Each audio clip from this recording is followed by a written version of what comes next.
Okay, तो next हमारा topic है डायनेमिक वर्सेस स्टैटिक टाइपिंग। अब टाइपिंग क्या होता है? अभी तक हमने पढ़ा था डेटा टाइप्स कौन कौन से होते हैं, वेरिएबल पढ़ा था कि वेरिएबल क्या होता है। अब ये टाइपिंग क्या होता है?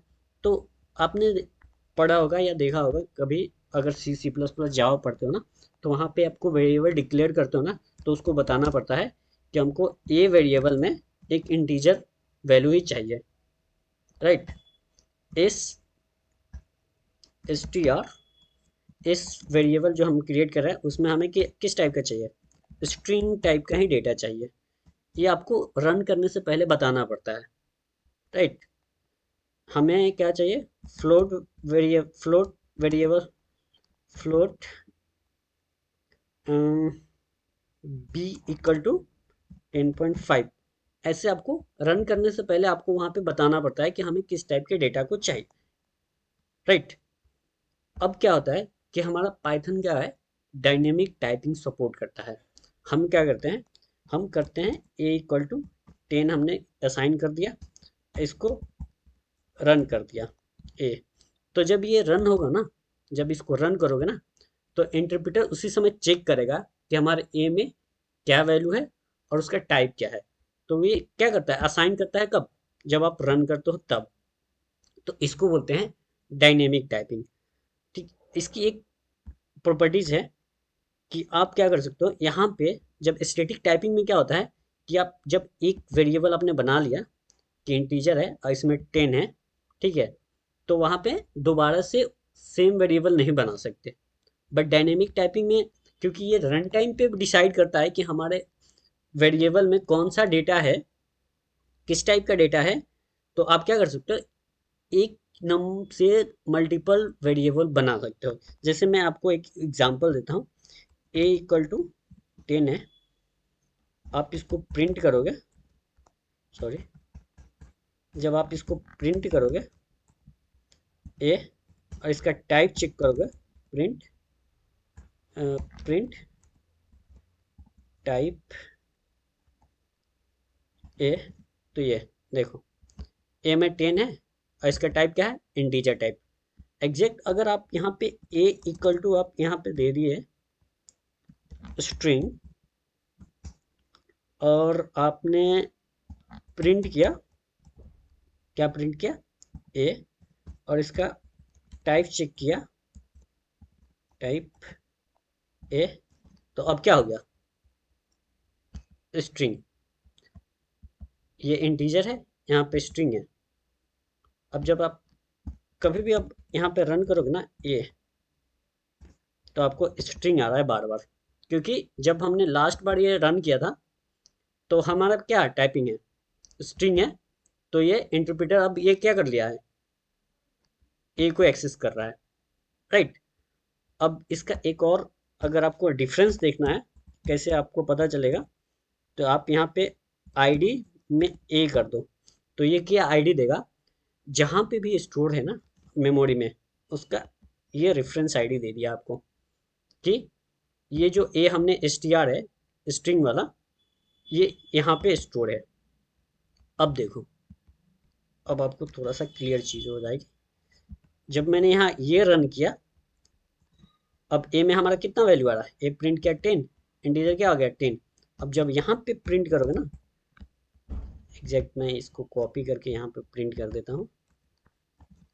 अब देखो डिफरेंस, अब यहाँ पे आपको दिख जाएगा क्लियरली। इसका आईडी का नंबर, इसका आईडी का नंबर दोनों चेंज है। इसका मतलब हमारे मेमोरी में ए पे 10 भी है और ए पे स्ट्रिंग भी है, और ये दोनों को कब, जब आप रन कर रहे हो ना उस समय ये चेक कर रहा है। अब यहाँ पे जब आप रन करोगे ना, तो यहाँ पे ए में आपने स्ट्रिंग दिया है, इसलिए ये क्या कर रहा है, स्ट्रिंग को कैच कर लिया और स्ट्रिंग प्रिंट कर रहा था। बट जब आपने यहाँ पे किया, तो इसी को बोलते हैं डायनेमिक टाइपिंग या डायनेमिक बाइंडिंग। ये बाइंड कर रहा है रन टाइम पे। इतना क्लियर है? अब बोलोगे कि यहाँ पे हम क्या कर सकते हैं, जैसे सी सी प्लस प्लस और जावा में करते हैं ना, तो ऐसे आप यहाँ पे कर सकते हो। उसको बोलते हैं हम टाइप कास्ट, टाइप कास्टिंग कर सकते हो। आप क्या बोल दोगे ना कि हमको ए में इंट 10 स्टोर कराना है, पहले ही बता दोगे। और जब आप प्रिंट करोगे ये, तो ये प्रिंट हो जाएगा। तो ये आप क्या कर सकते, तो इसको बोलते हैं टाइप कास्ट के थ्रू आप क्या कर सकते हो, आप पहले ही बता दो इसको कि हमको ए में इंटीजर टाइप का वैल्यू चाहिए। वैसे आप यहाँ पे बी इक्वल टू फ्लोट, यहाँ पे 10 डालोगे ना, जब आप प्रिंट करोगे इसको, अब आपको डिफरेंस देखने को मिल जाएगा। बी देखा, कंपोनेंट इसमें जब आपने फ्लोट बोला इंटीजर दिया, तो ये क्या कर दिया, ये ऐड कर दिया ना ऑटोमेटिकली यहाँ पे 0.4। ठीक है, तो इसको बोल, जो हमने ये यूज किया ना इंट, ये इसको बोलते हैं कंस्ट्रक्टर। कंस्ट्रक्टर क्या करता है, कंस्ट्रक्टर सिंपल सा वर्ड एक समझ लो, क्या करता है, ऑब्जेक्ट को इनिशियलाइज करता है, करने के हेल्प में आता है। बस इतना सा चीजें देख लो, क्योंकि जब भी आप टाइप चेक करो तो ये क्या बोल रहा था, क्लास इंट मतलब क्या है, ये इंटीजर क्लास का हमने क्या बनाया, वेरिएबल बनाया या ऑब्जेक्ट बनाया। ऑब्जेक्ट भी बोल सकते हो, वेरिएबल भी बोल सकते हो, क्योंकि पाइथन क्या कहता है, पाइथन कहता है in Python data takes the form of object, either building object, चाहे वो उसके द्वारा पाइथन के द्वारा बनाया गया हो, या object we create using the Python, या पाइथन ऑब्जेक्ट किसके द्वारा, हमारे द्वारा क्रिएट। अब हम कैसे ऑब्जेक्ट क्रिएट कर सकते हैं, तो उसके लिए क्या करना पड़ता है, सबसे पहले हमें क्लास बनाना पड़ता है। तो हमने एक क्लास बनाया पर्सन नाम का, ठीक है, कॉलन दिया, इसमें पास कर दिया। अभी ज़्यादा टेंशन मत लेना, हम क्या बना रहे हैं, ऑब्जेक्ट बना रहे हैं। अभी जैसे यहाँ पे इंटीजर का बनाए ना, क्लास यहाँ क्या लिख के आ रहा था, क्लास इंट। अब जब हम इसका क्लास ऑब्जेक्ट बनाएंगे ना, तो देखना यही एग्जैक्ट चीज़ यहाँ पे भी, जब हम उसका टाइप चेक करेंगे ना, इसका ऑब्जेक्ट बना के, पर्सन क्लास का ऑब्जेक्ट बना के चाहे, तो हमें ये इसी टाइप से टाइप चेकिंग में वहाँ पे देखा कि हमने पर्सन क्लास का क्या बनाया, ऑब्जेक्ट बनाया या वेरिएबल के लिए किया। तो हमने यहाँ पे क्या किया, ओबीजे करके एक ऑब्जेक्ट बनाया, पर्सन क्लास नेम कैसे हम बनाते हैं, रन कर दिया। जब आप ये प्रिंट करोगे ना, प्रिंट ओबीजे, तो ये ऑब्जेक्ट ऐड इतना, ये मेमोरी एड्रेस है उसका। ठीक है, इसको कॉपी करना, यहाँ पे हम, जब आप इसको प्रिंट करोगे, प्रिंट टाइप ऑफ ओबीजे, देखा क्लास मेन, मेन क्या है, कंस्ट्रक्टर है।